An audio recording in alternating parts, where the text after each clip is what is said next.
Hello student, स्वागत है आप सभी का एक बार फिर से हमारे इस ऑफिशियल यूट्यूब चैनल में जिसका नाम है एसोल सॉल्यूशन। मैं चंदन कुमार हाजिर हूँ आप सभी के सामने अपनी एक और नई वीडियो के साथ। सो गाइस, आज के इस नई वीडियो में हम बात करेंगे उन सभी स्टूडेंट्स के लिए जो एमपीएस कोर्स के स्टूडेंट्स हैं, मास्टर ऑफ पॉलिटिकल साइंस के स्टूडेंट्स हैं और उन सभी के पास में MPSE 007 का सब्जेक्ट है, सेकेंड ईयर में पढ़ते हैं। और उन सभी के पास में सब्जेक्ट में बात करें तो भारत में सामाजिक आंदोलन और राजनीति, यानी इंग्लिश में social movements and politics in India, इसे पढ़ रहे हैं। तो आज की नई वीडियो उन सभी स्टूडेंट्स के लिए मोस्ट इंपॉर्टेंट रहने वाली है। आज हम आप सभी के लिए उन ऑल इम्पॉर्टेंट क्वेश्चंस की बात करेंगे जो आप सभी के एग्जाम में पूछे जाएंगे, क्योंकि बहुत ज़्यादा क्वेरीज आ रही थी स्टूडेंट्स की कि सर पहले आपने जैसे क्वेश्चन बताए थे वैसे क्वेश्चन में बिल्कुल आए थे, तो आपकी वीडियो से हमें बहुत हेल्प मिलती है।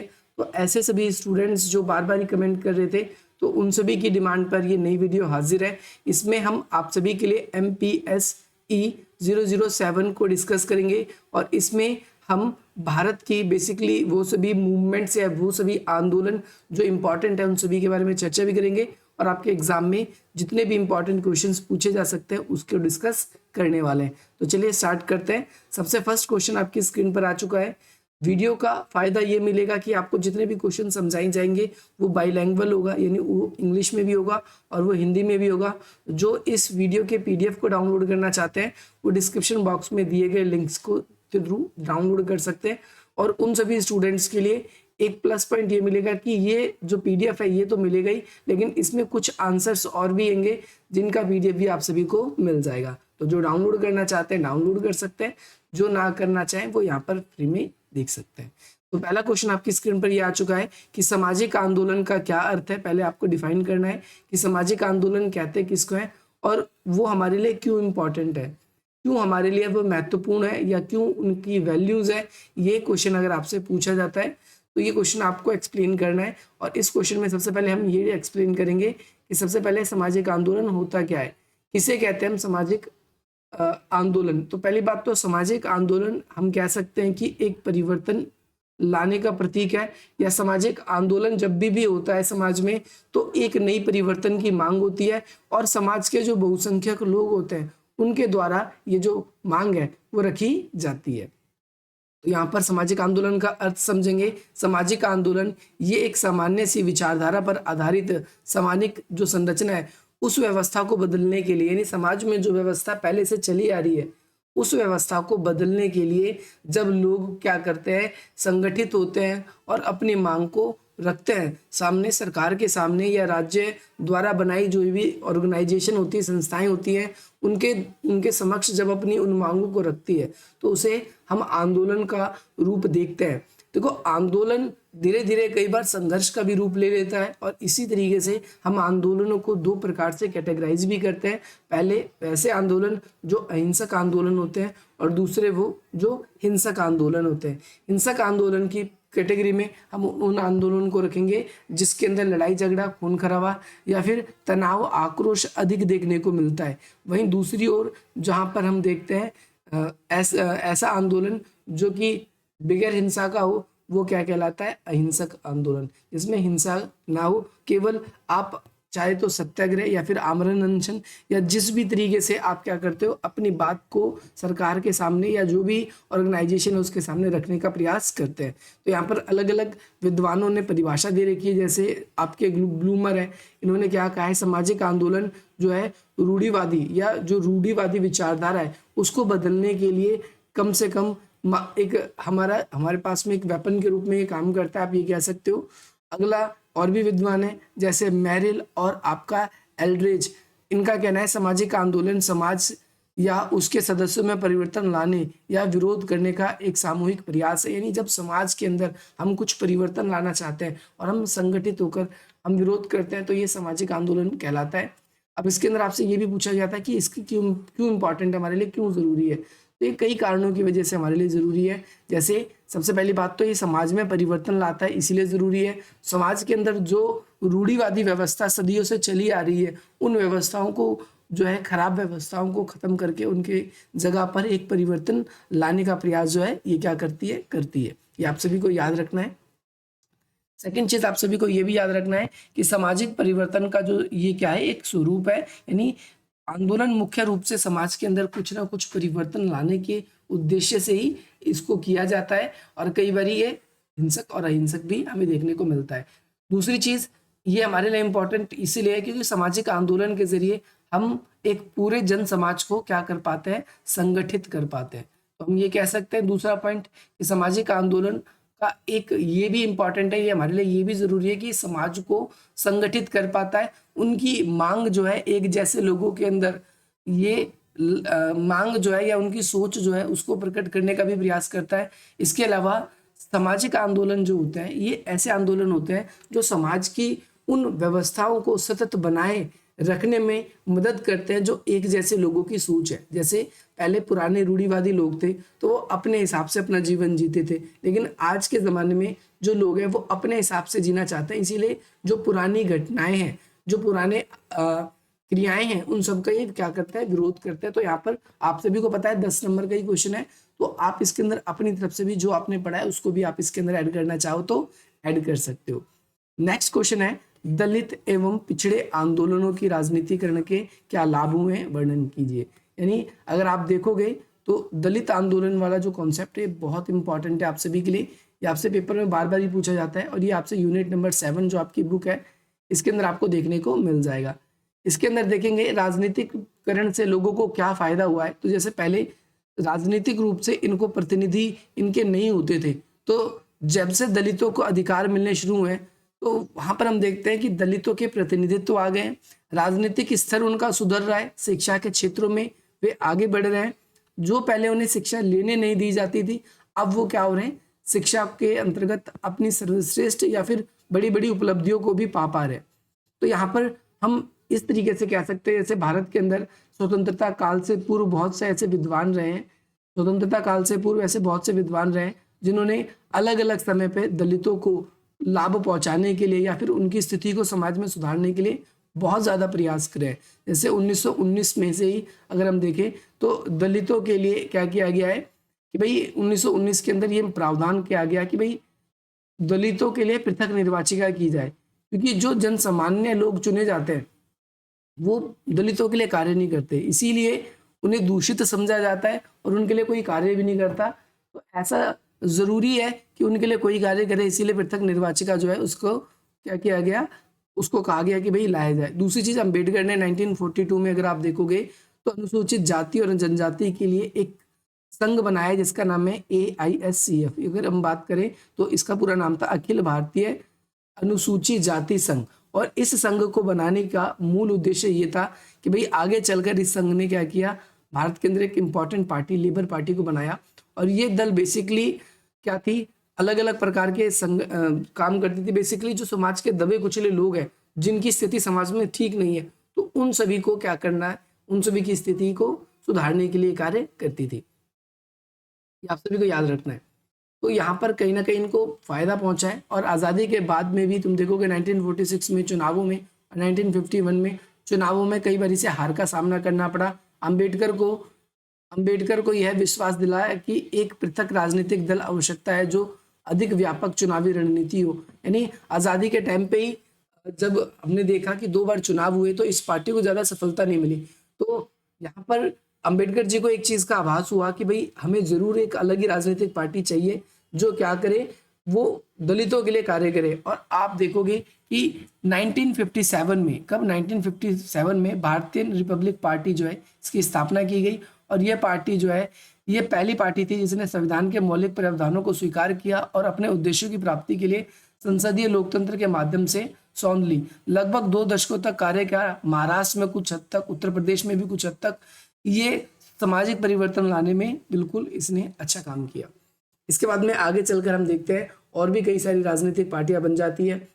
इसके अलावा कई क्षेत्रों में शिक्षा का जब प्रचार हो जाता है, जैसे आप देखोगे मुंबई में आपने दलित पैंथर्स का नाम सुना होगा कि भाई 1972 में जो मुंबई में रहने वाले जो झुग्गी झोपड़ी थी उसमें कुछ पढ़े लिखे दलित थे, युवा थे, उन्होंने क्या किया, अपने आप को संगठित किया और अपने आप को एक आंदोलन का नाम दिया दलित पैंथर्स आंदोलन। और बेसिकली ये जो महाराष्ट्र या फिर उसके आसपास उसमें जो दलित थे उनकी स्थिति को सुधारने के लिए ये क्या किया गया था, बनाया गया था। आगे चलकर आप सभी को पता है बीएसपी पार्टी भी बनती है, जिसमें आप सभी को पता है कि भाई काशीराम जी का बहुत ही महत्वपूर्ण योगदान था। ये आप सभी को याद रखना है, ये मैंने आप लोगों के लिए अलग से भी यहाँ पर रखने का प्रयास किया है।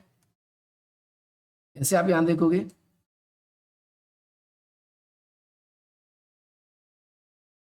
बहुजन समाज पार्टी जो हमारी यहाँ पर है, जिसे हम बीएसपी बोलते हैं, और इसमें इस बहुजन समाज पार्टी का जो गठन है कब हुआ, 1984 में हुआ, और श्री काशीराम द्वारा इनका किया गया था इसका गठन। उनके साथी सहयोगी कुछ थे, जैसे यहाँ पर आप देख सकते हो कि जैसे मायावती थी उस समय, है ना। इसके अलावा दलितों, बहुत सारे दलित भारतीय समाज के थे, अन्य पिछड़े के जो थे लोग, उन्होंने इनको क्या किया था, सपोर्ट किया था। और बहुजन समाज पार्टी बेसिकली, आप यहाँ पर उनका चिन्ह भी देखना चाहो तो देख सकते हो, काफ़ी हद तक मुस्लिम वोट प्राप्त करने में भी सफल रही।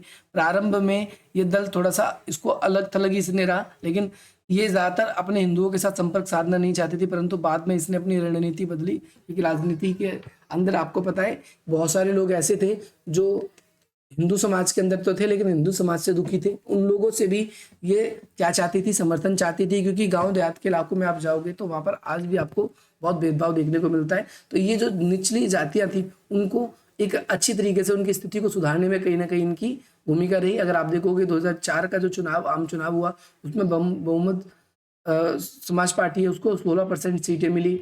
2009 में अगर आप देखोगे तो इसमें भी काफ़ी सीटें मिली। उत्तर प्रदेश में जो है मुख्य रूप से ये इस पार्टी ने अपनी क्या कर रखी है, धुत जमा रखी है, यानी काफ़ी हद तक इसने अपनी पकड़ बना रखी है। ये आप सभी को याद रखना है। तो अगर हम बात करें तो इसके अंदर ये वाला कॉन्सेप्ट आपको याद रखना है, कैसे कैसे इसको लाभ पहुंचे। अगला क्वेश्चन ये है कि भाई भारत में कृषि आंदोलन कौन कौन से, उनके विकास बताइए। तो वैसे मैंने इस पर वीडियो बना रखी है सेपरेटली, आप डायरेक्टली उस वीडियो को गो थ्रू हुई है, क्योंकि यहाँ पर मैं आप लोगों को थोड़ा थोड़ा बताऊंगा। जैसे यहाँ पर आप देखोगे भारत में हुए जो किसान आंदोलन है, इनके बारे में हम बात करेंगे। तो भारत में हम आंदोलनों को दो भागों में विभाजित करते हैं। एक ऐसे आंदोलन जो है किसान आंदोलन, ऐसे हैं जो आज़ादी से पूर्व हुए हैं, आज़ादी से पूर्व, और एक हुआ है आपके आज़ादी के पश्चात, यानी बाद में। आज़ादी के पूर्व और आज़ादी के क्या है, पश्चात। तो यहाँ पर हम दो प्रकार से कैटेगराइज करेंगे इसके अंदर इसको। तो आज़ादी के पूर्व भी अगर आप देखोगे तो इसमें जैसे लिखा हुआ है 1857 से लेकर जो है 20वीं शताब्दी के आरंभ तक कौन कौन से आंदोलन हुए।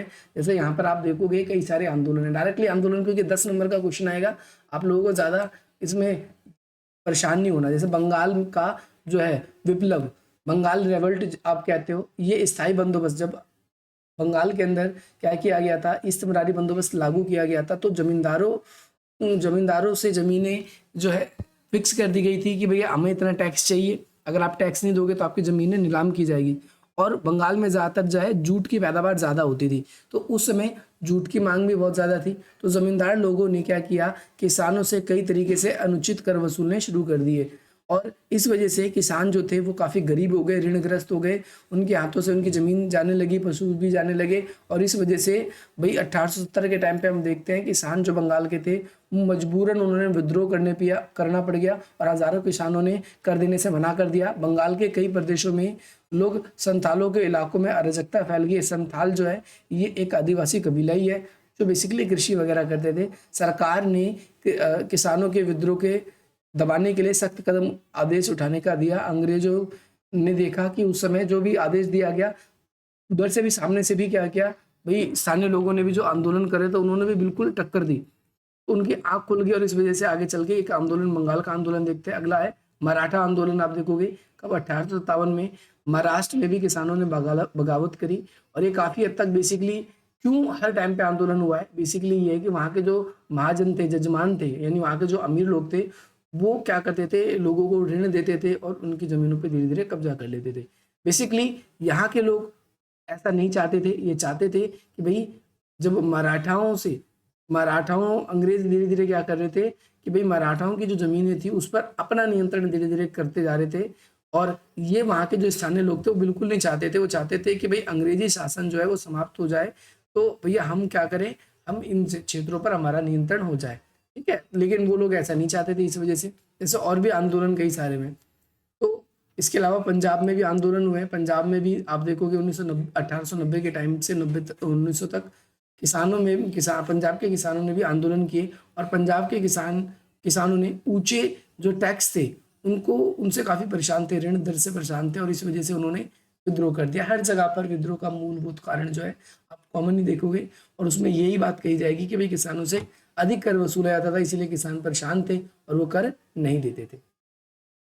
इसके बाद में हम देखेंगे 20वीं शताब्दी के 2 दशक में कुछ आंदोलन हुए, जैसे एनजी रंगा है ना, और इसके अलावा जो है आपका सहजानंद जो है इनके द्वारा भी आंदोलन किया गया था। इसके अलावा गांधी जी के द्वारा चंपारण का संघर्ष किया गया आंदोलन, जो कि अंग्रेजों द्वारा जबरदस्ती इंडिगो यानी नील की खेती वहाँ करवाई जाती थी और उन्होंने क्या किया कि भाई नील की खेती वहाँ पर नहीं, क्योंकि जमीन की उपजाऊ क्षमता लोगों की कम होती थी, इसीलिए लोगों को वहाँ पर नील की खेती से आपत्ति थी, इसीलिए लोगों ने सरकार का विरोध किया। इसके बाद में एक है आपका कैरा सत्याग्रह आंदोलन, हालांकि इतना डिटेल से आपकी बुक में नहीं है बट आपको याद रखना है। कैरा में भी गांधी जी ने क्या किया, बारदोली किसानों का मुद्दा उठाया और सूखा पड़ने पर फसल नष्ट हो गई थी, इसीलिए बम्बई सरकार जो उनसे टैक्स चाहती थी, वहाँ की जनता वो टैक्स नहीं देना चाहती थी, इसीलिए हम यहाँ पर देखते हैं कि यहाँ पर आंदोलन हुआ। इसके बाद में आगे चलकर 1920 के बाद में भी आते आते कई जगहों पर आंदोलन देखने को मिलता है, जैसे अवध में किसानों ने आंदोलन किया। बेसिकली 30 लाख किसानों ने क्या किया, सरकार के खिलाफ यहाँ पर बगावत की और 1921 में जो अवध रेट अधिनियम था इसका ही परिणाम था ये। इसके अलावा आपका भोपाल महाविद्रोह है, आप सभी को ध्यान रखना है। यहाँ पर भी बहुत ज़्यादा बुरी स्थिति हो गई थी किसानों की और वो टैक्स देने में कगार पे नहीं थे, इसीलिए आंदोलन हुआ।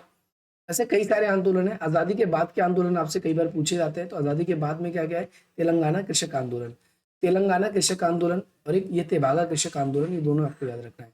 दूसरे विश्व युद्ध के तुरंत बाद बंगाल में तेभागा कृषक आंदोलन शुरू हो गया, जो कि जो किसान थे वो किराए की भूमि पर खेती करते थे, उनसे उपज का 1/3 हिस्सा जो है बढ़ाकर आधा कर लिया गया, यानी पहले उनसे 3 किलो अनाज उगाते थे, 1 किलो लेते थे, अब कहा 2 किलो उगाओगे तो हम 1 किलो लेंगे। तो ये आप इस तरीके से कह सकते हो। और ये आंदोलन बंगाल के 4 जिले, एक दिनाजपुर, रंगपुर, आपका जलपाईगुड़ी और आपका ध्यान रखना मालदा, इन जगहों पर धीरे धीरे फैल गया और ये आंदोलन धीरे धीरे क्या है कि भाई गांधी के नेतृत्व में चला और धीरे धीरे ये आंदोलन होता रहा और बेसिकली आगे चलकर इसको सफलता मिल जाती है। इसके बाद में तेलंगाना में भी आंदोलन हुआ। ये कब हुआ, तेलंगाना आप सबको पता है पहले आंध्र प्रदेश में था। 1946 में आंदोलन शुरू हुआ। बेसिकली ये आंदोलन क्यों कर रहे थे, तो यहाँ पर कुछ काश्तकार थे, वो भूमि के स्वामी नहीं थे और जो है वो बेसिकली किसानों को जो जमीन थी, जो भी जमींदार थे वहाँ के, उनके द्वारा पट्टे पे दी गई थी। किसानों का ना केवल वहाँ पर शोषण हो रहा था बल्कि उनकी कोई सुरक्षा की व्यवस्था नहीं थी, इसीलिए वहाँ के लोगों ने क्या किया, आंदोलन कर दिया। टैक्स उनसे बहुत ज़्यादा लिया जाता था, जमीन से बेदखल कर दिया जाता था। तो ये सारी की सारी बातें। इसके बाद में नक्सलवाड़ी आंदोलन भी है। तो नक्सलवाड़ी आंदोलन कब हुआ था, तो भाई ये ध्यान रखना पश्चिम बंगाल में है ये। और ये बेसिकली एक एक जोगदार और बड़े बड़े जितने भी किसान थे उनके पास में 250 एकड़ जमीन थी, लेकिन भूमिहीन जो किसान थे उनके पास बिल्कुल भी खेती नहीं थी। बेसिकली आंदोलन इसलिए चला था ताकि ऐसे अमीरों से जमीन लेकर इन गरीबों को भी क्या किया जा सके, थोड़ा बहुत दिया जा सके। तो ये वाला क्वेश्चन भी आप सभी को याद रखना है। देखो भारत में कृषि आंदोलन पर एक निबंध लिखिए, तो अलग अलग टाइम पे अलग अलग आंदोलन हुए। अभी आपने रिसेंटली भी किसानों के द्वारा जो सन 2020 के करीब में आपने आंदोलन देखा है, जो दिल्ली और हरियाणा के बेसिकली बॉर्डर्स पे ज़्यादातर फेमस रहा था।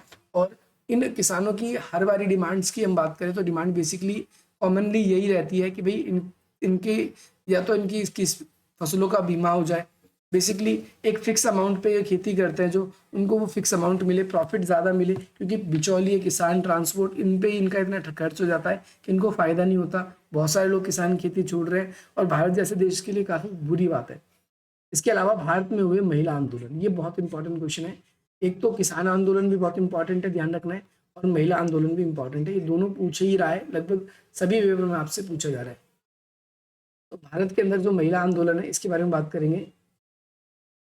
भारत के अंदर जो महिला आंदोलन हुए, श्रमिक आंदोलन भी है, तो इसके बारे में थोड़ी देर में डिस्कस करेंगे, लेकिन पहले हम महिला आंदोलन की बात करते हैं। भारत में महिला आंदोलन, तो अगर हम देखें ऋग्वेद काल से ही महिलाओं की स्थिति जो है काफ़ी, ऋग्वेद में तो काफ़ी सम्मानजनक थी, लेकिन आगे चलकर महिलाएं जो है वो उनकी स्थिति खराब हो गई। महिलाओं को पर्दा प्रथा या फिर बहुत सारे ऐसे अधिकार थे जैसे संपत्ति का अधिकार, शिक्षा का अधिकार, इन सभी से उनको वंचित रखा गया। अपनी इच्छा से वो वर तक नहीं चुन सकते, ऐसी भी आज़ादी नहीं थी।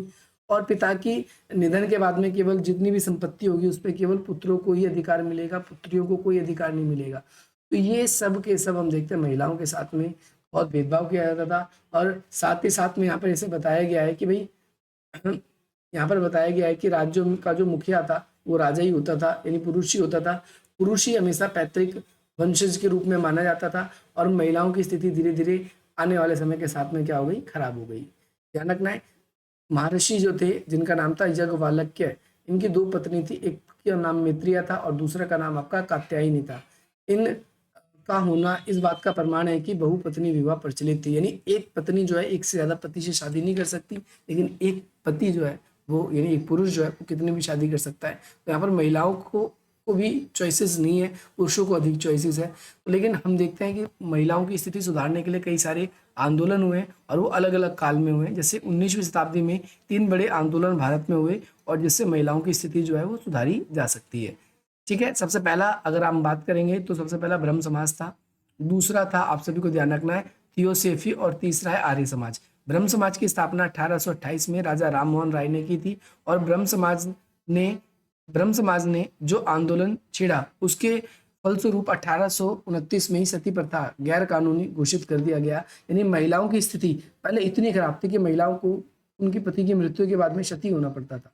और राजा राम मोहन राय हो गए या फिर आप सभी के केशव चंद्र सेन हो गए, ये अन्य जो बड़े नेता थे, इन्होंने बाल विवाह के विरुद्ध भी या फिर विधवा विवाह के पक्ष में प्रचार किया। बाल विवाह के विरुद्ध मतलब पहले क्या होता था, छोटी उम्र में ही जो है बच्चों को क्या कर दिया जाता था, उनका विवाह कर दिया जाता था, तो इस वजह से ये अपराध कहा गया।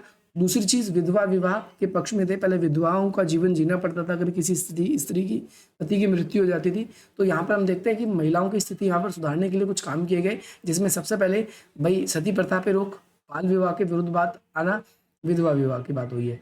थियोसेफी आंदोलन उन सभी विदेशी चिंतकों या रूसी महिलाओं के द्वारा चलाया गया था, उनसे प्रभावित था। इन देशों में प्राचीन संस्कृति का बहुत आदर से देखते थे। उन्होंने पाश्चात्य संस्कृत प्राप्त हिंदुओं के मस्तिष्क में पुनर्प्राचीन संस्कृति का आदर भाव जगाए। नहीं चाहते थे कि भाई भारत के अंदर भी जैसे वेस्टर्न कल्चर है, भारत के अंदर महिलाओं को इतनी लिबर्टी नहीं है विदेशों में, तो वैसे महिलाओं को लिबर्टी मिलनी चाहिए। तीसरा नंबर पे आप सभी का आया था आर्य समाज आंदोलन। तो ये आर्य समाज आंदोलन बेसिकली आप देखोगे तो इसके संस्थापक द्वारा स्वामी दयानंद सरस्वती थे और बेसिकली ये अंधविश्वासों पर बिल्कुल ही भरोसा नहीं करते थे। इन्होंने बाल विवाह का सख्त विरोध किया, जात पात का इन्होंने सख्त विरोध किया, स्त्री शिक्षा का सपोर्ट किया, विधवा पुनर्विवाह का सपोर्ट किया। इन्होंने ध्यान रखना है आप सभी को। और शिक्षा के क्षेत्रों में महिलाओं की स्थिति अच्छी रहे, इसके लिए इन्होंने क्या किया है, काम किया। उन्होंने क्या किया कि भाई स्त्री शिक्षा के लिए प्रचार प्रसार किया। पर्दा प्रथा जो थी उसको बुरा बताया। उन्होंने बताया कि ऐसा नहीं है कि अगर कोई घर का बड़ा आता है तो महिलाओं को ही सर पे चुन्नी रखनी चाहिए या फिर मुंह कवर करना चाहिए, तो ऐसा पुरुष भी कर सकते हैं। या फिर हम देखें तो भाई महिलाओं के लिए ऐसी इतनी सारी रिस्ट्रिक्शन क्यों, औरों के लिए क्यों नहीं, तो यहाँ पर हम इन सब चीज़ों को देखते हैं। इसके अलावा भारतीय स्वतंत्रता संग्राम में महिलाओं का योगदान, भाई बहुत सारे ऐसे आंदोलन रहे जिसमें महिलाओं ने अपनी मुख्य भूमिका निभाई है। और साथ ही साथ महिलाएं हमारे समाज का हाफ सेक्स रेशियो है, यानी आधा लिंग अनुपात है। तो महिलाएं जब हमारे समाज का आधा हिस्सा है, महिलाओं के बगैर हमारा भविष्य नहीं है, या फिर हमारी जो भी हमारे वंशज हैं या जो सारी चीजें ये आगे बढ़ नहीं सकती। तो इसमें महिलाओं को इतना दरकिनार क्यों करते हैं? तो महिला आंदोलन जो है बहुत इंपॉर्टेंट कॉन्सेप्ट है और अलग अलग समय में अलग अलग आंदोलन के थ्रू इनकी स्थिति को सुधारने का हमेशा प्रयास किया जा रहा है। पर यह प्रयास कब तक किया जाएगा या महिलाएं कब तक लिबरली होंगी, कब तक अब भाई महिलाएं होंगी, स्वतंत्र होंगी, ये कहना मुश्किल है।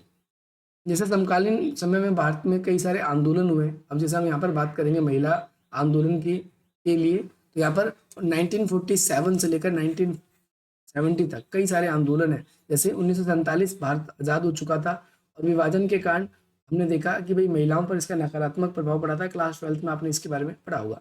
इसके अलावा तेलंगाना कृषक विद्रोह, जब तेलंगाना कृषक विद्रोह हुआ तो इस काल के अंदर आप देखोगे कि इस कृषक विद्रोह में महिलाएं जो थी इन्होंने बिल्कुल कंधे से कंधा मिलाकर पुरुषों के साथ काम किया, या फिर आप कह सकते हो कि महिलाओं ने अपने कृषक भाइयों के साथ में कंधे से कंधे मिलाकर आंदोलन में भाग लिया। इस आंदोलन में कर्मठ महिलाओं ने अगुवाई भी करी, जिसमें कमला देवी चट्टोपाध्याय, प्रमिला देवी, अनासूत्री, स्वराजसुम, इन सभी ऐसी महिलाएं थी जिन्होंने कई सारे महिलाओं के संघ बनाए और ये जानती थी कि महिलाओं के जो आंदोलन है वो केवल पुरुषों तक ही अगर हम सीमित रखें तो इसका कोई लाभ नहीं है।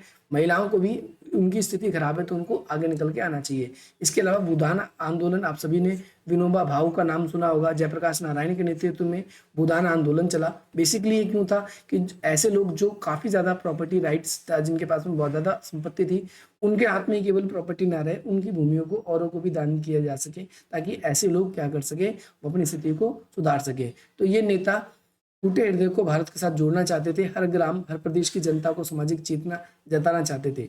आप सभी को याद रखना है, मुख्य कार्य क्षेत्र इसका उत्तर प्रदेश, बिहार, गुजरात, महाराष्ट्र, इन सब पे रहा। कस्तूरबा महिला जो है वो इन्होंने महिला आंदोलन को जगह जगह घूमकर जो है भूदान आंदोलन को फैलाया था। आप सभी को पता होगा कस्तूरबा जी कौन थी, कौन नहीं थी।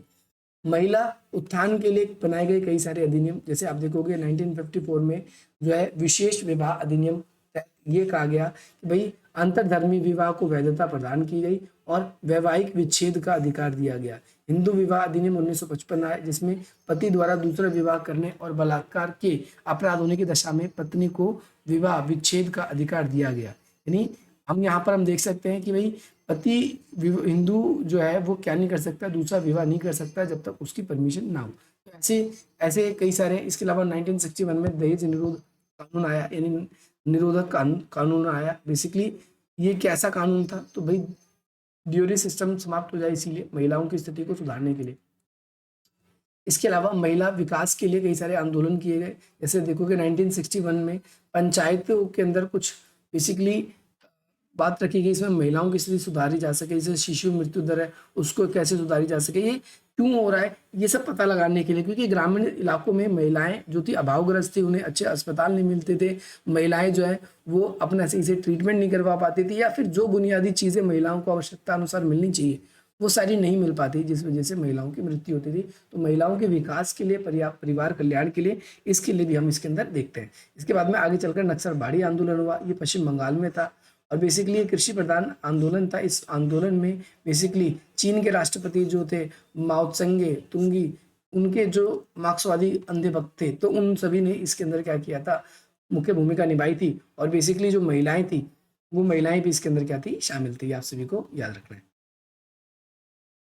1970 से लेकर 2006 तक कई सारे आंदोलन हुए। जैसे महिलाओं ने पर्यावरण के कई सारे आंदोलनों में अपना पार्टिसिपेशन किया गया है। इसमें आप सभी को ध्यान रखना है, जैसे महिलाओं ने कई सारे पेड़ों को कटने के लिए जैसे चिपको आंदोलन चलाया था, ये ध्यान रखना है। विश्नोई आंदोलन चलाया, पूर्व इसमें तो नहीं, इससे पहले, जैसे चिपको आंदोलन है, अपिक्को आंदोलन है। कई सारे ऐसी जगह हैं जहाँ पर बांध बनाए जा रहे थे, बांध के खिलाफ टेहरी बांध आंदोलन, इसमें महिलाओं की मुख्य भूमिका रही। और बेसिकली इसमें जो है सुंदरलाल बहुगुणा इनकी मुख्य भूमिका थी और महिलाओं का इनको पूर्ण समर्थन मिल रहा था। नर्मदा बचाओ आंदोलन में इनकी मुख्य भूमिका थी।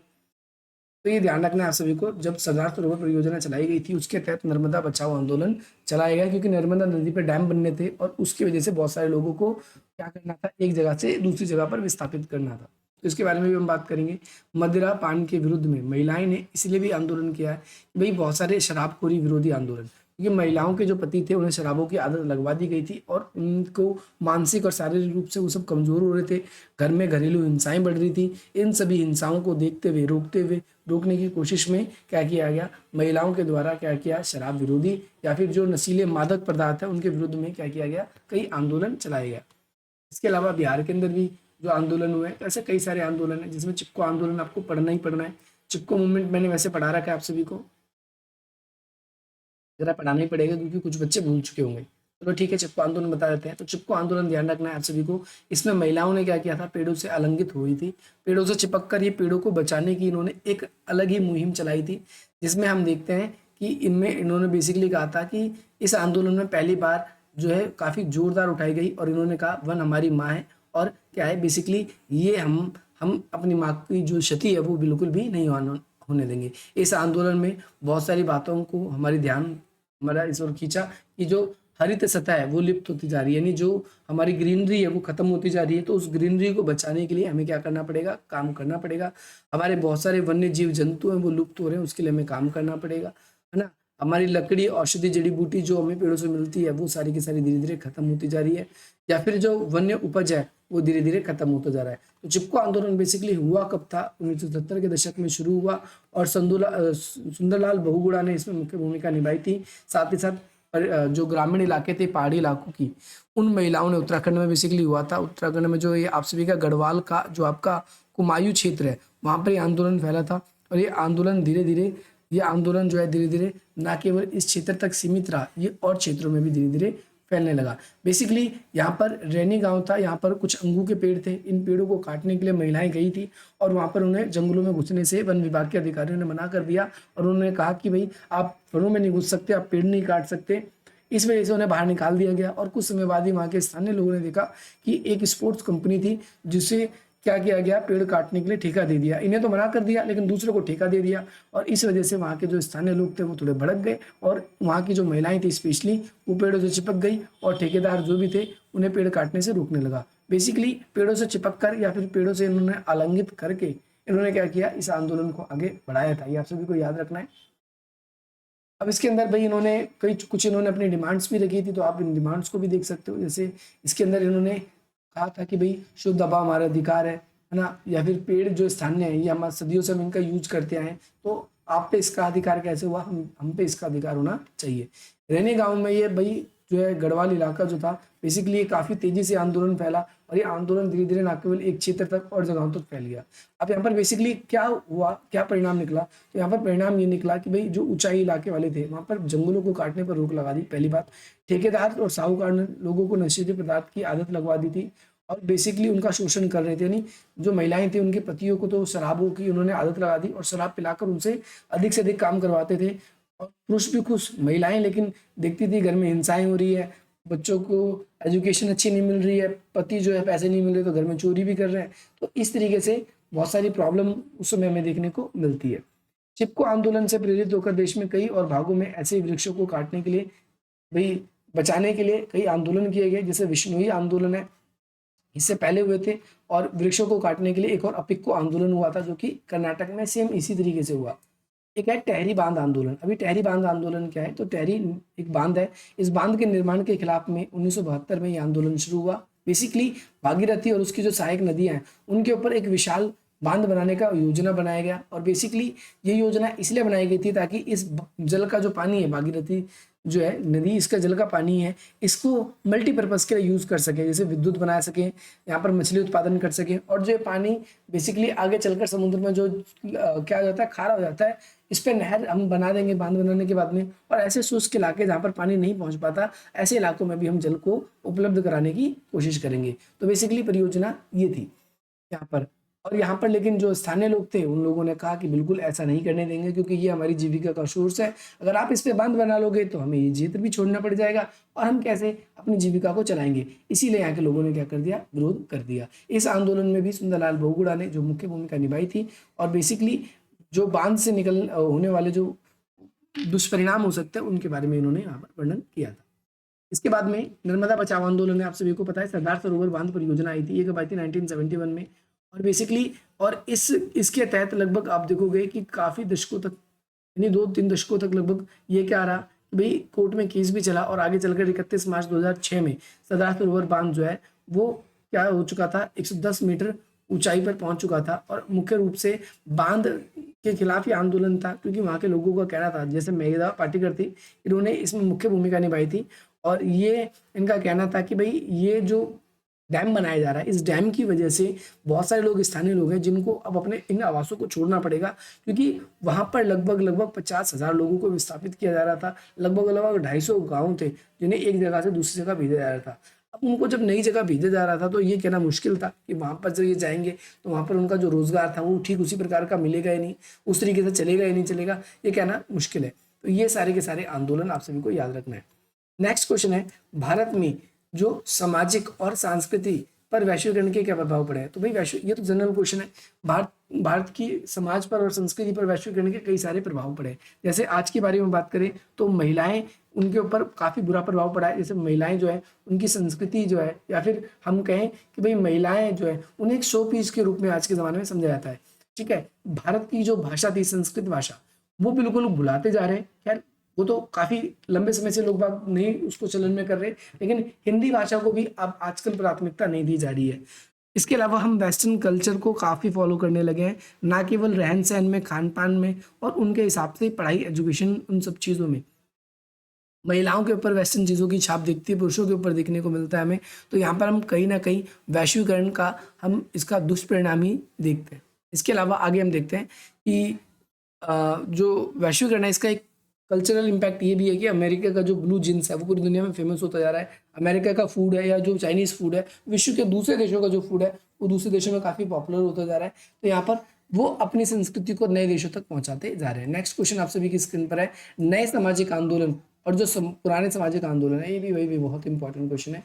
ये क्वेश्चन भी आपको करके पक्का जाना है। तो नए सामाजिक आंदोलन कौन से? ऐसे आंदोलन जो आजकल हो रहे हैं, जो पहले नहीं होते थे। जैसे आज के ज़माने में कौन कौन से आंदोलन है जो हो रहे हैं? जैसे लोग बाग अपने अधिकारों के प्रति आंदोलन कर रहे हैं। पहला आंदोलन ये हो गया। पहले लोग बाग बेसिकली परंपरागत जो आंदोलन होते थे वो बेसिकली कृषि के खिलाफ मजदूर मिलकर इकट्ठा होकर करते थे, लेकिन आज के ज़माने में दोनों का प्रोसेस भी अलग अलग था। पहले के जो आंदोलन थे उसमें लोग सड़कों पर उतरते थे और अपने विरोध को सरकार के सामने प्रकट करते थे, लेकिन आज के ज़माने में डिजिटलीकरण आ गया है। नए सामाजिक आंदोलन के तहत हम ये देखते हैं कि कई सारे ऐसे लोग हैं जो ट्विटर पर कैंपेनिंग चलाते हैं, सरकार को झुकाने की कोशिश करते हैं। तो यहाँ पर हम इसको भी देखने की कोशिश करेंगे। सूचना और तकनीक ने भारतीय समाज को कैसे परिवर्तन कर दिया है? तो ये वैश्वीकरण का राजनीतिक प्रभाव है। तो इसके अंदर हमारी जो काम करने की क्षमता थी, काम करने का तरीका था, हमारे रहन सहन का तरीका था, ये सब का सब कुछ इन्होंने क्या कर दिया है? परिवर्तन कर दिया है। उत्तरी पूर्व निर्जातीय आंदोलन पर सामान्य का लक्षण क्या है? ये मैंने आप लोगों के लिए इंपॉर्टेंट क्वेश्चन है बना रखा है, जिसमें मैंने आप सभी को नॉर्थ ईस्ट के आंदोलनों के बारे में थोड़ा बहुत बता रखा है कि जो आप लोग, क्योंकि आपके पेपर में केवल 10 नंबर का क्वेश्चन आएगा, तो 10 नंबर के हिसाब से मैंने वहाँ पर पढ़ा रखा है। अगर आप लोगों ने नहीं देखा है तो आप ये देख सकते हैं। अगर आपको वीडियो फाइंड करने में दिक्कत हो रही है तो आप हमें कमेंट करें, हम आपको उसका लिंक प्रोवाइड करा देंगे। 1980 के दशक में जो है दलितों को राजनीति में लामबंद कैसे किया गया? तो यहाँ पर हम देखते हैं कि भाई उन दलितों को लामबंद कैसे किया, इसके बारे में क्वेश्चन नहीं 1980 के दशक में। तो मैंने आपको बताया 1972 में क्या है, अभी मैंने आपको बताया दलित पैंथर्स, अभी मैंने थोड़ी देर पहले ही बताया। तो इसके बारे में डिटेल से आपको यहाँ पर बेसिकली बताना है यहाँ पर। इसके अलावा 1980 के दशक में ही आगे चल के आप देखोगे तो हम यहाँ पर देखते हैं कई सारे, जैसे नक्सलवाड़ी आंदोलन था, नक्सलवाड़ी, वो भी इसके अंदर आप अगर ऐड करना चाहे तो वो भी ऐड कर सकते हो, क्योंकि जो गरीब पिछड़े वर्ग के लोग थे उनको इसके अंदर ऐड किया गया। इसके अलावा आप इसके अंदर जो BSP है इसके बारे में भी आप इसके अंदर डिटेल से थोड़ा बहुत बता सकते हो। तो ये क्वेश्चन और वो क्वेश्चन कुछ अलग नहीं है। भारत में अन्य पिछड़ा वर्ग यानी OBC, अदर बैकवर्ड कास्ट जो है, इसके आंदोलन के मुख्य लक्षणों की व्याख्या कीजिए। तो आपने बीपी मंडल के बारे में सुना होगा आपने जरूर, जिसे हम बोलते हैं बिंदेश्वरी प्रसाद मंडल। बिंदेश्वरी प्रसाद मंडल बेसिकली ये OBC के जो मंडल आयोग था उसकी सिफारिशें जो थी उन्होंने लागू करी थी, और इसके मुख्य लक्षणों की व्याख्या करनी है। तो बेसिकली समाज में अधिक संख्या में होने के बाद भी इनकी स्थिति जो है वो डामाडोल थी, ना तो इनकी स्थिति ऊपर बढ़ रही थी और ना ही ये अपना विकास कर पा रहे थे। दलित तो ST SC उनको आरक्षण देने के बाद में उनकी स्थिति तो सुधर रही है, लेकिन इन लोगों की स्थिति जो है हमें सुधरती हुई कहीं नहीं दिखाई दे रही है। आप सभी को याद रखना है, सामाजिक आंदोलन के अध्ययन में उदारवादी और मार्क्सवादी आंदोलन की व्याख्या कीजिए। तो सामाजिक आंदोलन के अध्ययन में एक तो उदारवादी और मार्क्सवादी, बेसिकली मार्क्सवादी ज़्यादा इंपॉर्टेंट है, एक समझोगे दूसरा अपने आप समझ में आ जाएगा। जैसे भारत के अंदर जितने भी सामाजिक आंदोलन होते हैं, मार्क्सवादी एक ही बात कहता है, वर्ग संघर्ष। मार्क्सवाद हमेशा क्या कहता है? वो कहता है वर्ग संघर्ष। मैं आपको जनरली लॉजिकली बात बताऊंगा, अगर आप लोगों ने नई चीज़ें पढ़ी है तभी भी। मार्क्सवाद एक ही बात की कहता है कि भाई अमीर वर्ग होता है, गरीब वर्ग होता है। अमीर वर्ग हमेशा ऐसी पॉलिसी बनाते हैं, ऐसी नीतियाँ बनाते हैं, ऐसे सारे संसाधनों पर अपना कंट्रोल कर लेते हैं जो गरीब उसका कभी भी क्या नहीं कर पाते, समर्थन नहीं कर पाते, या गरीब कभी भी वो नहीं कर पाते। तो आप सभी को ध्यान रखना है ये बात कि भाई सामाजिक आंदोलन के अंतर्गत हम ये बात कहते हैं, सामाजिक आंदोलन के तहत, कि मार्क्सवादी कहते हैं कि गरीब लोग हमेशा सामाजिक आंदोलन करते हैं, और गरीब लोगों के सामाजिक आंदोलन करने का रीजन यही है कि अमीरों के द्वारा ऐसी पॉलिसी बनाई जाती है। इन्होंने पुलिस प्रशासन, न्यायालय, इन सब पर अपना नियंत्रण कर रखा है। और बेसिकली सामाजिक आंदोलन क्यों है? समाज की एक प्रक्रिया है, और ये कहता है कि ये तो होना ही है, तो जनरली है। और एक समय ऐसा आएगा कि दुनिया के सारे मजदूर, सारे गरीब, सारे एक होंगे, संगठित होंगे, और इन्होंने क्या करेंगे, सत्ता या फिर जो पैसे वाले लोग हैं, पावरफुल लोग हैं, उन सब के खिलाफ ये संघर्ष करेंगे और एक दिन में उन सबको ये खत्म कर देंगे। सांप्रदायिकता क्या है, इसके बारे में मैंने वीडियोस बना रखी है, अगर आप लोगों ने नहीं देखा है तो आप ये देख सकते हैं। वैसे मैं आपको बता देता हूँ सांप्रदायिकता होती क्या है। तो सांप्रदायिकता बेसिकली सांप्रदायिकता को हम देखते हैं कि भाई जब लोगों की भावनाओं को उकेरा जाता है, उनके बीच में मतभेद उत्पन्न किए जाते हैं, और उनके बीच में दंगे फसाद करवाए जाते हैं, तो ये सांप्रदायिकता कहलाता है। भारत में ये कई प्रकार से कार्य करती है। आप चाहे बाबरी मस्जिद का मुद्दा देखेंगे, चाहे इसके अंदर आप शाह बानो का केस देखेंगे, चाहे आप इसके अंतर्गत गोधरा कांड देखेंगे, चाहे आप इसके अंदर आज़ादी की बात करेंगे, तो भारत की राजनीति में सांप्रदायिकता का बहुत महत्वपूर्ण रोल रहता है। हम भारत की राजनीति के अंतर्गत भी देखते हैं कि जैसे कोई चुनावी एरिया होता है, तो उस चुनावी एरिया के अंतर्गत कोई भी राजनीतिक दल हमेशा ये देखते हैं कि उस पूरे क्षेत्र में बहुसंख्यक कौन रहते हैं। जैसे मैं आपको एक जनरली एग्जाम्पल देता हूँ, हमारे एरिया में, जैसे हम जिस एरिया में रहते हैं यहाँ पर हिंदू ज़्यादा रहते हैं, तो यहाँ पर कभी भी हमने तो खुद ही एक्सपीरियंस किया, शायद आपने भी किया होगा, आप मास्टर्स कर रहे हो, तो आपके एरिया में अगर मुस्लिम ज़्यादा रहते हैं, हिंदू कोई भी ज़्यादा रहते हैं, तो उसमें आप देखोगे उसी धर्म को, रिलीजन के लोगों को ज़्यादातर टिकट मिलती है, ताकि वहाँ के लोग क्या कर सके, अपने लोगों को समझे और उनको वोट दे। हमेशा ही हम ये देखते हैं। दूसरी, जैसे फॉर एग्जांपल हिंदू ज़्यादा रहते हैं तो मुस्लिम को टिकट मिलेगा नहीं, और गलती से मिल भी गया तो वो जीतेगा नहीं। अगर जहाँ मुस्लिम ज़्यादा है वहाँ हिंदू को टिकट नहीं मिलेगा, और वहाँ पर हिंदू को मिल भी गया तो वो भी नहीं जीतेगा। तो यहाँ पर सांप्रदायिकता भारत के अंदर कई तरीके से कार्य करती है।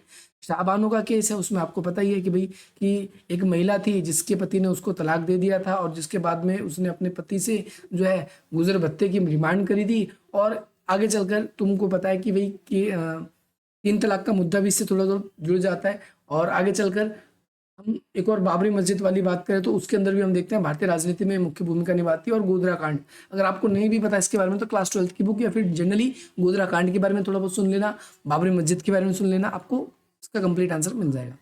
इसके बाद में यहाँ पर जातिगत आंदोलन कौन कौन से हैं, तो इसके अंदर जातिगत आंदोलन में आप SC के आंदोलन जो किए गए हैं, दलितों के द्वारा आंदोलन किए गए, उनको आपको वर्णन करना है। अब ये इंपॉर्टेंट क्वेश्चन है, और पेपर में ऐसे क्वेश्चन आ गए ना तो आप लोगों की हालत खराब है, मैं आपको बता दूं, क्योंकि समझ ही नहीं आएगा। देखो मैं आपके सामने बताता हूँ, लोकतांत्रिकरण और निर्णय लेने में राज्य किस प्रकार सामाजिक आंदोलन की सहमति कर सकता है, यानी किस तरीके से अगर कोई डिसीजन लेना हो तो उसके अंदर हम देखते हैं सामाजिक आंदोलन को प्रोत्साहन देने में सरकार जो है या फिर लोकतांत्रिक प्रक्रियाएं जो है वो उसे हेल्प कर सकती है। इसके बारे में आपको इसके अंदर एक्सप्लेन करना है। तो इसके अंदर आपको ये बताना है कि भाई हमारी जो सरकार है वो जन आंदोलन को एक्सेप्ट करती है, वो उस पर कभी भी टॉर्चरेट या टॉलरेट नहीं करती है। जैसे जनरली हम देखते हैं कोई भी सरकार है अगर वो परिवर्तन की बात करती है ना, तो वो परिवर्तन ला नहीं पाती, और वो परिवर्तन नहीं ला पाती तो जनता फिर उसका विरोध करती है, और कई बार वो उसको फिर दबाने की भी कोशिश करने लगती है। नेक्स्ट क्वेश्चन है, भारतीय सामाजिक आंदोलन में वैश्वीकरण की क्या भूमिका है। तो सामाजिक आंदोलन का पूरा रूप बदल गया है, ट्विटर का कैंपेनिंग हो गया आज के ज़माने में। दूसरी बात हम बात करें, वैश्वीकरण के कारण आज के ज़माने में एक जगह की खबर जो है फट से दूसरी जगह चली जाती है, और सारे के सारे वहाँ के लोग जो होते हैं वो एक्टिव हो जाते हैं। तो वैश्वीकरण ने सामाजिक आंदोलन को और बढ़ाया, ना केवल एक राज्य तक, एक स्टेट तक, बल्कि उस तरह के लोग अगर अलग अलग जगह पर रहते हैं तो वहाँ पर भी उसका विरोध हमें देखने को मिलने वाले लोग आसानी से देखने को मिल जाते हैं। तो ये वाला कॉन्सेप्ट भी आप सभी को याद रखना है, ये वाला कॉन्सेप्ट भी आपके पेपर के लिए इंपॉर्टेंट है। भारत में हुए पर्यावरण आंदोलन कौन कौन से हैं इस पर बताइए। तो भारत में पर्यावरण आंदोलन, इसके बारे में हम चर्चा कर चुके हैं। आप इसके अंदर चिपको आंदोलन कह सकते हो, पिक्को आंदोलन कह सकते हो, टहरी बांध आंदोलन कह सकते हो, सरदार सरोवर बांध कह सकते हो। इसके बाद में आप सभी के लिए क्षेत्रीय आंदोलन का क्या अर्थ है और क्या महत्व है। देखो क्षेत्रीय आंदोलन, कोई भी सामाजिक आंदोलन है सबसे पहले किसी न किसी क्षेत्र से शुरू होता है, तो क्षेत्रीय आंदोलन का ही एक छोटा रूप होता है। लेकिन जैसे जैसे उस आंदोलन में अलग अलग तरह के लोग जुड़ने लगते हैं, अलग अलग तरह के समुदाय के लोग जुड़ने लगते हैं, समाज के ज़्यादातर हिस्सों का उसको समर्थन प्राप्त होने लगता है, तो वो एक सामाजिक रूप या सामाजिक आंदोलन में परिवर्तित हो जाता है। ये आप सभी को याद रखना है। इसका अर्थ पूछा गया था, आपको अर्थ बता दिया। ये इंपॉर्टेंट क्यों है, तो समाज में कई बार सरकार के द्वारा जब जनता की मांगों को अनदेखा किया जाता है तो ये इंपॉर्टेंट हो जाता है कि भाई क्षेत्रीय आंदोलन हो, ताकि उस क्षेत्र के विकास के लिए या उस क्षेत्र के लोगों की जो डिमांड्स है उन डिमांड्स को पूरा करने में ये अपनी मुख्य भूमिका निभा सके। दूसरी चीज़, और कई बारी जो बड़ी बड़ी राजनीतिक पार्टियां हैं वो केवल ऐसे मुद्दों को ही अपना ध्यान का केंद्र बनाती है जिससे ज़्यादातर देश से संबंधित हो या फिर ज़्यादातर लोगों से संबंधित हो, छोटे मुद्दों से संबंधित हो बिल्कुल भी नहीं। तो यहाँ पर हम देखते हैं छोटे मुद्दों को भी कहीं ना कहीं जो है तवज्जो मिलने में क्षेत्रीय आंदोलन की भूमिका हो जाती है, जिससे लोगों को पता चलता है। नेक्स्ट क्वेश्चन है केरल के मछुआरे आंदोलन, ये भी आपको करना है, ये भी इंपॉर्टेंट क्वेश्चन है, ये भी आपसे पेपर में पूछा जा सकता है। अगला क्वेश्चन है आज़ादी के बाद और आज़ादी से पूर्व जो महिलाओं के कौन कौन से मुद्दे थे, इसके बारे में चर्चा कर चुका हूं। और लास्ट क्वेश्चन आप सभी के लिए ये है कि सामाजिक आंदोलन के लक्षणों को बताना है। सामाजिक आंदोलन क्यों होता है, क्या लक्षण है इसके, तो इंपॉर्टेंट क्यों है, महत्व क्यों है, वही वाली चीज़ लिख दोगे। अगर आप लोगों को ये वीडियो पसंद आई तो आप इस वीडियो को लाइक कर सकते हैं। अगर आप लोग हमारे साथ जुड़ना चाहते हैं तो आप इस नंबर के थ्रू हमसे जुड़ सकते हैं। अगर आपको ये वीडियो इंपॉर्टेंट लगी, अच्छी लगी, आपको लगा कि ये वीडियो आप सभी के लिए हेल्पफुल है तो आप इसको लाइक करें, अधिक से अधिक मित्रों तक शेयर करें और हमारे इस चैनल को सब्सक्राइब करें ताकि अगली जैसी वीडियो आप सभी के लिए आए उसका नोटिफिकेशन सबसे पहले आपको मिले और अधिक से अधिक मित्रों तक हमारे चैनल के बारे में भी बताएं। एग्जाम देने जब जाते हो तो बहुत सारे बच्चे परेशान होते हैं, तो आप ऐसे बच्चों को भी हमारे चैनल के बारे में बता सकते हो जो इंपॉर्टेंट क्वेश्चन, जो तैयारी नहीं करते लेकिन फिर भी पेपर दे रहे हैं, जॉब करते हैं, कोई परेशानी है, तो ऐसे लोग भी अपने एग्जाम्स के अंदर कुछ स्कोर कर पाएंगे। आपकी वजह से किसी का अच्छा हो जाए, भला हो जाए, तो इसमें आपका फायदा है। चलिए बाकी मिलते हैं आप सभी से अपनी अगली वीडियो में। जय हिंद, जय भारत। बाकी डिस्क्रिप्शन बॉक्स में टेलीग्राम लिंक दे रखा है मैंने आप सभी के लिए, उसके अंदर लगभग 600 लोग जुड़ने वाले, पूरी होने वाले हैं। अगर आप लोगों ने उसको ज्वाइन नहीं किया तो उसको भी ज्वाइन करें। बाकी मिलते हैं आप सभी से अपनी अगली वीडियो में। जय हिंद, जय भारत।